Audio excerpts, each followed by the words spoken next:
Hello and welcome to Car File. Now on this week's programme we're looking at luxury manufacturer Lexus. Now the latest model, the SC430, will set you back over 50 grand, but you can get into the Lexus brand for under 20. Here's Glenda McKay with a look at the IS200.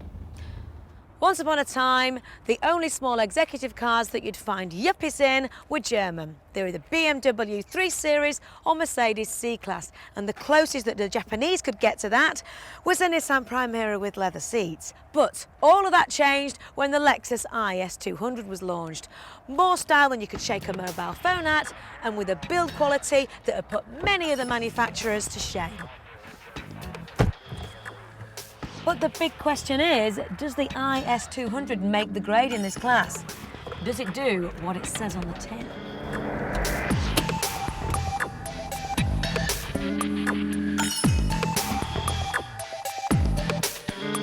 In this class of car, you've got your work cut out from the start. Firstly, you need to be priced under 20 grand to hit the company car list, and you also need to have enough flash factor to attract your young tycoons. Well, from the moment you get inside your little Lexus, it's clear that they've thought long and hard about making it different.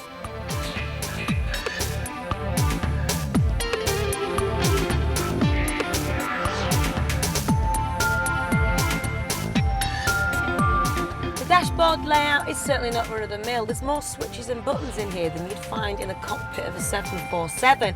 We've got everything in here. Electrical windows, mirrors, air conditioning, CD player, airbags all round. And although it's very flash, it might be a bit too busy for some. The most striking feature is this instrument dial that looks a little bit like an expensive watch that you'd find on the wrist of our young executive. Very stylish, very clear, and very different.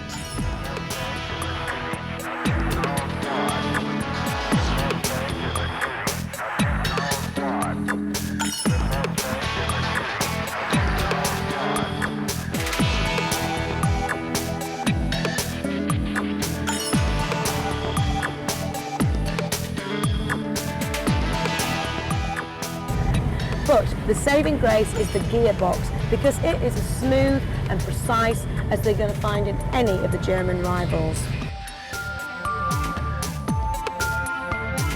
Now, if you're expecting a luxury drive in this Lexus, you might be surprised, because it's actually more of a sporty car than a luxurious motorway cruiser. It's got rear-wheel drive, like the two German rivals, but it sits firmer on the road, and round town with passengers, it might actually be a bit too firm.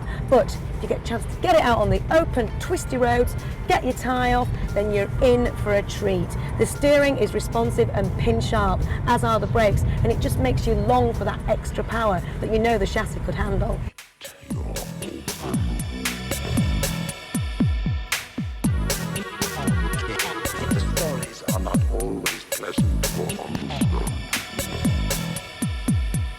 Overall, this car is everything I'd expect it to be wearing a Lexus badge, and it is a worthy competitor of BMW and Mercedes. Now, later on this year sees the launch of the IS300, which is going to give this car its much-needed power boost. They're going to replace the 2-litre engine with a much more powerful 3-litre unit. There's no word on price yet, but it'll definitely take it out of the sub-20 grand exec bracket. But for many of you, this won't be a problem, because by then you'll be a couple of steps closer being Bill Gates' neighbour. Well, Glenda has certainly been a busy presenter, as next we've sent her off to Spain to look at the RX300. Now, once upon a time, all you wanted a car for was to get you from A to B. And then you wanted them to go faster. And then you wanted them to go off-road. And now it seems you want them to look as if they can go off-road without even actually doing it. And that means the SUV vehicle, or the sports utility vehicle, an off-road rugged look, but with a performance that's best suited to the road. This is the latest SUV to hit the UK market. It's the Lexus RX300, and before I give it a drive, I best find my trainers.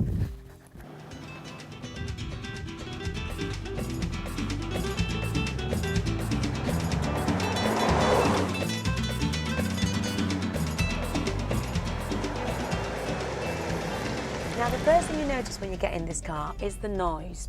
Take a listen to this. Absolutely nothing.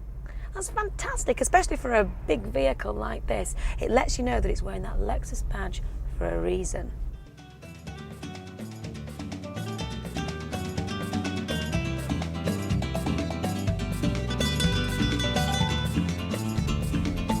Another thing that Lexus are renowned for is offering a high level of spec for standard.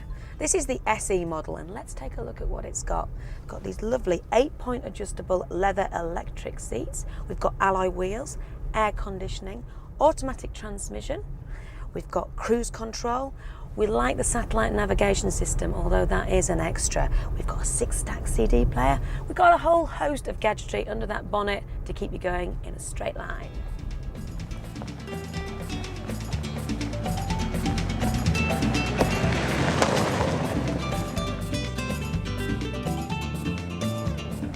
Now, for some of you, it'll come as a disappointment that this is only available in a V6. It certainly hasn't got as much grunt as the Cherokee's V8, but it's very smooth. And on the school run, it'll give you better fuel economy.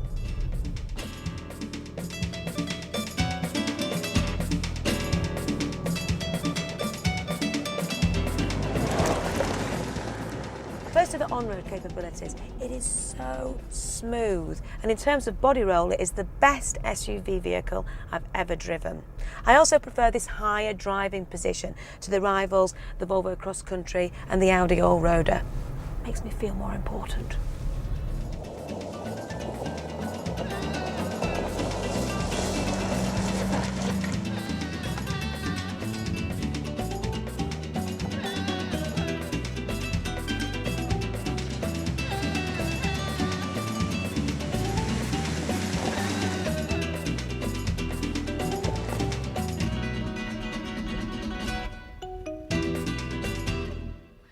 And now for the off-road bit. Well, the scenery around here is really pretty rugged, but as for the road that Lexus actually want us to drive on, well, you're more likely to see Clint Eastwood in the Magnificent Seven than any serious off-road action.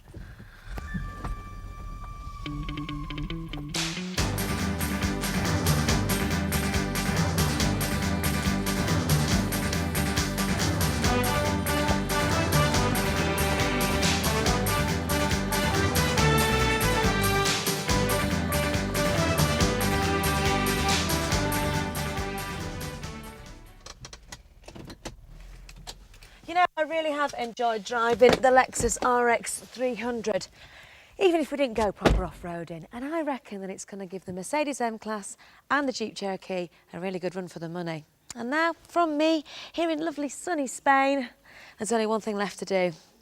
Go look for my trainers. I never did find them, you know.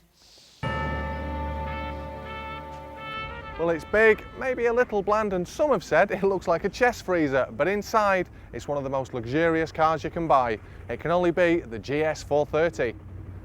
Ever since Toyota's posh brand Lexus was launched 11 years ago, they've had a bit of a hole in their range. Well, quite a big one actually. They've had nothing to go head-to-head with the European V8s from Mercedes and BMW. Well, now they have with this, the newly launched GS430. On first impressions, the GS430 hardly jumps out and says, "Oh, buy me!" The styling is typically Lexus. In other words, it's big, it's bland and about as interesting as a new chest freezer. Then again, Lexus have never really sold on their looks, have they? But as my mother used to say if I was dating an ugly girl, it's not what's on the outside that matters, it's what's inside. So, she's big, let's be honest, she's plain, maybe she's got a heart of gold. Well, we've got everything in here that we need straight away. We've got plenty of wood and acres of leather. We've also got loads of buttons that would indicate we've got plenty of kit, and the sexiest sat-nav setup I've ever seen on any production car, I reckon. There's no doubt as well it's got the usual incredibly high standard of fit and finish we'd expect in a Lexus. The only downside is, like a lot of the girls I used to date, oddly enough, the one thing it is lacking is any kind of passion.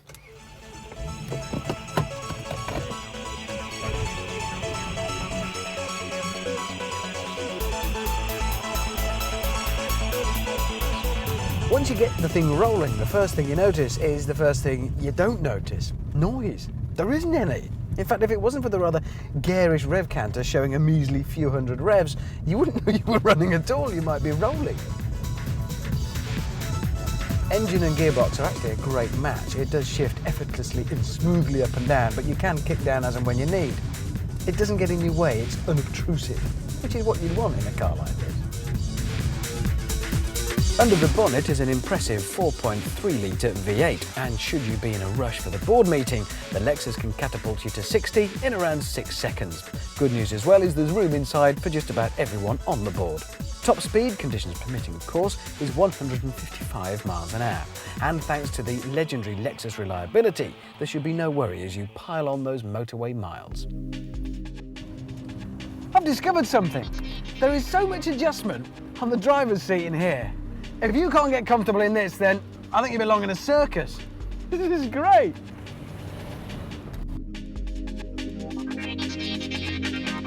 Its natural habitat, of course, is always going to be the motorway. Big 6-laners, quite happily cruise up and down in straight lines all day. Start to challenge it a bit though, even on A roads, I'm not talking country roads, and it gets a bit wallowy. You do feel you're sitting on top of a giant Japanese souffle. It's not that the Lexus is going to fail to do its job, it will always do so and will probably never ever break down in 1,000 years. It's just that when you get out of some of the European ones, there's always the possibility that you'll feel you've had a bit of an experience. The Lexus, it'll have got you there, you'll have been comfortable, it won't have rattled and your feelings won't have fallen out, but it won't have been an experience. It's just a car.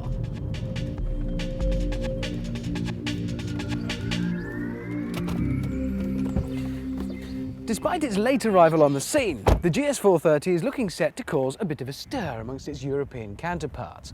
Because not only does it offer very good value for money, it also offers something not really available to drivers of 5 Series and E-Class, and that is a little touch of individuality. Okay, so ultimately it may not be the most desirable or stylish of the bunch, but it is an attractive alternative. Despite all of these good points though, if you were spending £37,000, is this the first car that you would think of spending it on? Nah, me neither. Well, that's it for part 1, but after the break I'll be looking at one of the latest and most stylish Lexus around, the brand new SC430.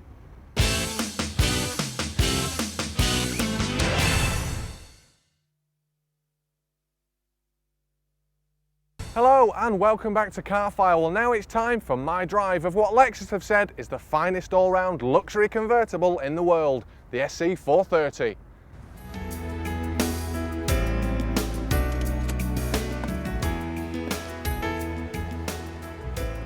Hey Blondie, park the car and don't scratch it.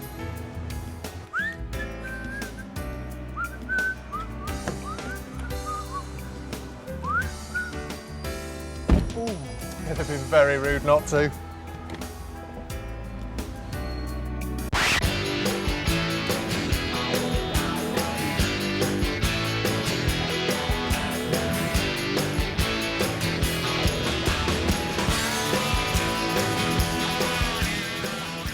In the UK, if you want a motor that says you've made it, you'll probably pick a Porsche, Jag or a Merc. But in America, the car they all want to drive is a Lexus, the car that says, "You the man."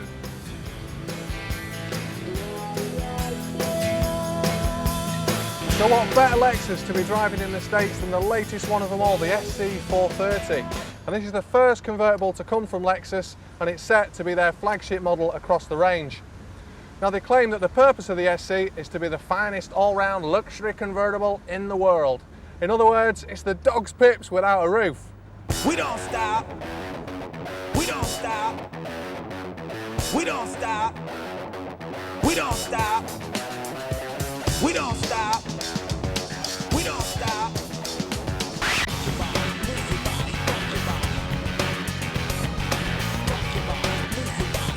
Now if you're going to compete with the cream of Europe's convertibles, you can have only one engine, a V8. Well, Lexus have taken their 4.3 litre unit from the big GS and LS models and shoehorned it into the SC chassis. Now you'd think that 280 brake horsepower would be enough to make this car perform, but not content with that, they've also manufactured a new 5-speed intelligent automatic gearbox. Now what that's supposed to do is anticipate your gear changes and make them a lot smoother. Now whether it is manufacturer's flannel or not, I have got to say that the changes are extremely smooth, and when you put your foot down, the power is instant.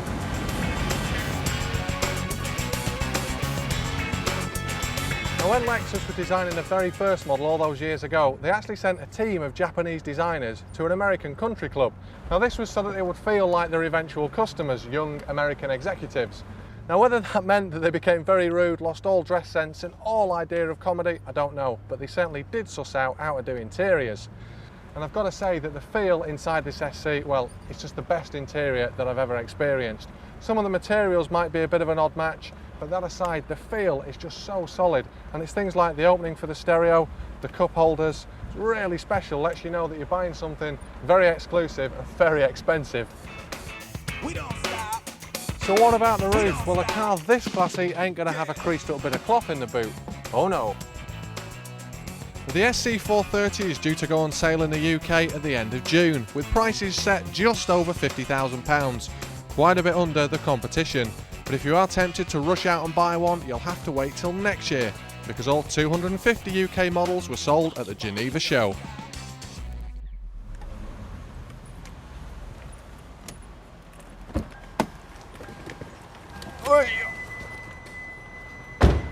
There you are, Chief. Park it up with you, mate. Been trying to find a space all day. You're welcome. Thank you.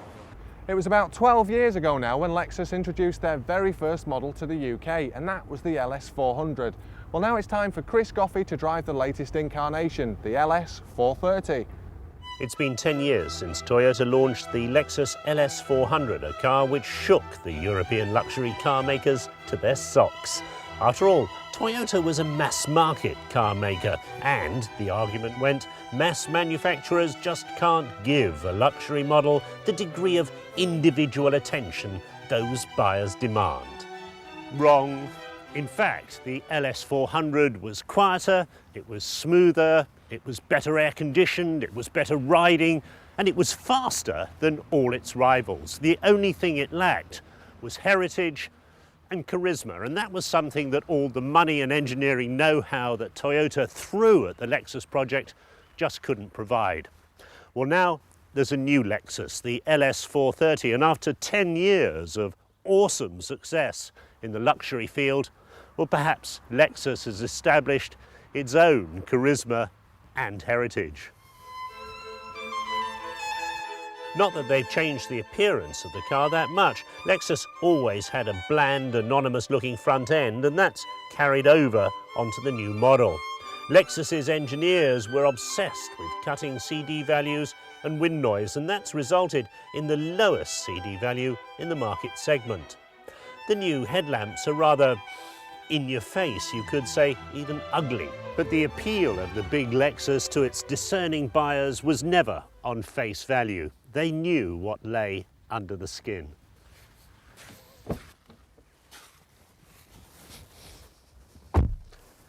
But it's inside the Lexus that the almost fanatical attention to detail and engineering excellence really shows. In things like the leather trim, the perfect Californian wood, the brushed aluminium, and this wonderful instrument panel that lights up from virtual reality and which created such a stir with the first LS400. The list of extras just goes on and on and on. There's a door closer system, no more slam doors that fold in. Yes, the front seats switchable between sport and high mode. Electric memory passenger controls for the vibrant navigator system fitted as standard. A CD auto changer, electrically multi-adjustable front in the front, electric rear window blinds, rear view mirrors dip for reverse for the driver to adjust the front passenger seat. Steering column electrically adjusts.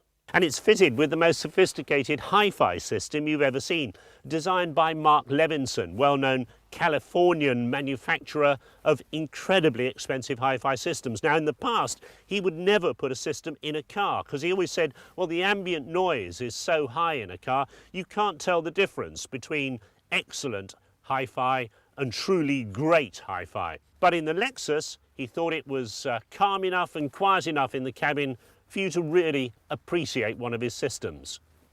Let's see if he's right.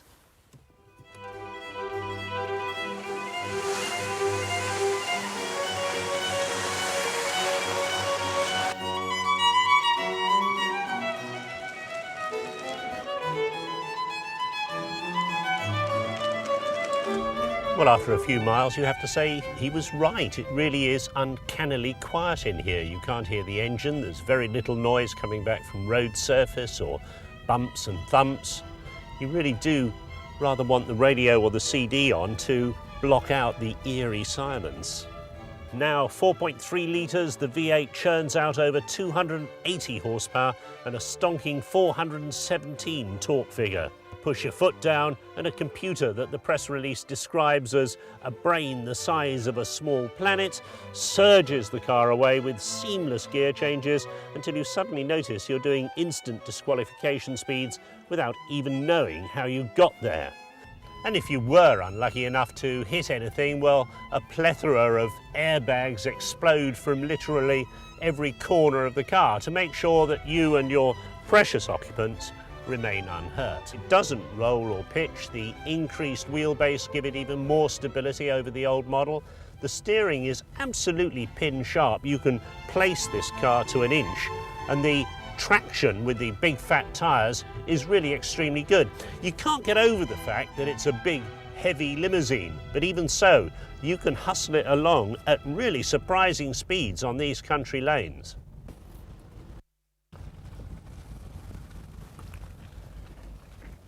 You have to say this LS 430 really is a truly great car, and it's a notable step forward from the old LS 400. It's still relatively bland and innocuous, but that's what people who buy these big Lexuses like. They don't want to advertise their wealth with a three-pointed star, a flying lady, or even a leaping cat on the bonnet. They're people who value their creature comforts for what they are and not for what they represent to other people. Well, that's it for this week's Car File, and on next week's programme, well, you can forget your inner cities because we're getting all muddy with a look at off-roaders. We'll see you next week.